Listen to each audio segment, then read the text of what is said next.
The poet refers to the bangle sellers who go to the temple fair. তো এখানে poet প্রথম লাইনেই বলেছেন, যেটা আমি তখন বললাম তোমাদের, যে প্রথম লাইনে তিনি রেফার করেছেন কাদের না, ব্যাঙ্গল সেলারদের, যারা যায় টেম্পল ফেয়ারে।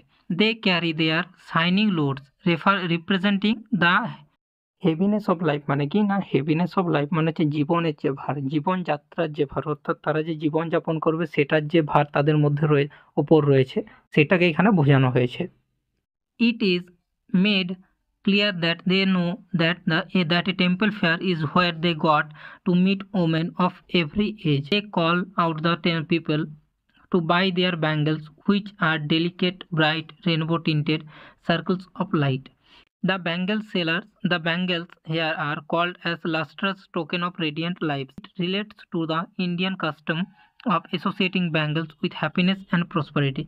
তো এখানে ওটাই আমি ইংরেজিতে লিখে রেখেছি, যেটা আমি একটু আগে তোমাদের বললাম, যে এখানে ব্যাঙ্গেলসগুলোকে রেইনবো কালার্ড সার্কেলস বলা হয়েছে, লাস্ট্রাস টোকেন অফ লাইফ বলা হয়েছে, এরকম বিভিন্ন জিনিস আর কি বলা হয়েছে। তো এখানে বাস একটা ইন্ডিয়ান কাস্টম, ইন্ডিয়ান যে পরম্পরা, সেইটা বোঝানো হয়েছে।